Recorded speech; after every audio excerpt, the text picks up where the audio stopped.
After a long week of work, most people unwind by going out with friends, spending time with family, or staying home with snacks, games, and shows.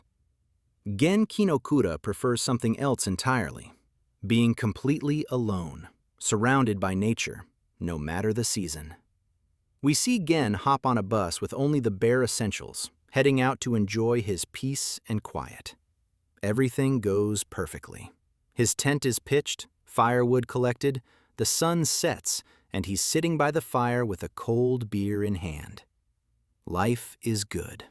Nothing could possibly go wrong. Right? After a few too many drinks, Gen heads to the campsite restroom. When he comes back, he's met with a surprising sight. A girl by his fire, struggling with a wardrobe mishap. Stunned, Gen looks up and locks eyes with her, realizing that the moon in the sky isn't the only one he's seeing tonight. The atmosphere instantly becomes painfully awkward. The girl freezes, then hurriedly tries to fix her clothes. In her panic, she trips, and Gen instinctively reaches out to help, somehow ending up in an even more embarrassing position than before. After the chaos settles, the two sit by the fire. The girl introduces herself as Shizuku Kusano and explains how she ended up there. She had reserved a campsite, got lost along the way, and to make things worse, fell into a river and soaked her clothes. Spotting Gen's campfire, she took it as her chance to warm up and dry off. Gen, clearly unimpressed, tells her she must be warm enough by now and reminds her that he's a solo camper, politely but firmly asking her to leave him alone. Shizuku then admits she doesn't even have a tent. She planned on renting one once she arrived, but since it's already late, the campsite store is closed. Gen stares at her like she's just insulted 7 generations of his family. Gen bluntly tells her she should go home. Shizuku protests, saying that leaving now would mean she came all this way just to get lost and give up. Worse, there are no buses at this hour, and walking back would leave her completely stranded. She asks Gen if he'd really be okay with that. Wanting nothing more than his peace and quiet back, Gen tells her to wait by the fire while he goes to the campsite office to see if there's anything that can be done. When Gen returns, he finds Shizuku cooking food by the fire. At first, he's annoyed, until she explains she decided to make dinner for both of them as a way of saying thank you. She lifts the foil from a pan to reveal beer can chicken, a dish she's always dreamed of making during her first solo camping experience. Gen, the very definition of a tsundere, tries to resist the mouth-watering food.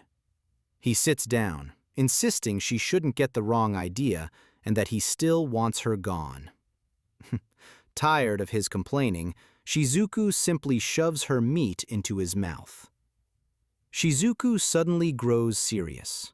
She admits she knows she's causing him trouble and that everything that happened is her fault. Still, she doesn't want to give up after coming all this way. And, in his own way, Gen understands that feeling. After a long silence, Shizuku asks if Gen always camps alone. Trying to break the tension, she shares that she got into camping through a group trip with friends. But since none of them were truly into it, the experience felt off. That's when she realized she didn't need anyone else to enjoy camping. She could do it alone. Her words bring back memories for Gen of camping as a child. He decides to offer her some honest advice. Gen explains that solo camping means relying on no one but yourself. You're fully responsible for everything. But that also means all the freedom and enjoyment is yours. However, he tells her plainly she's not ready yet. She hadn't planned enough and lacks the experience to camp alone safely.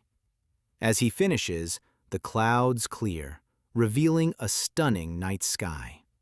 The serious lecture shifts into a lighter moment when Shizuku teasingly says Gen was planning to keep this beautiful view all to himself, and she won't allow that.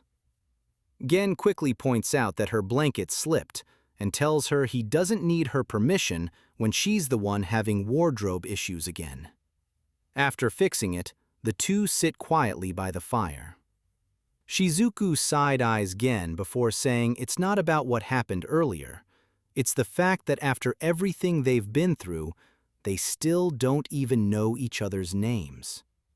Gen insists he doesn't need to tell her. Shizuku fires back, saying she'd have to spend the entire night next to a man whose name she doesn't know. With a sigh, Gen finally introduces himself.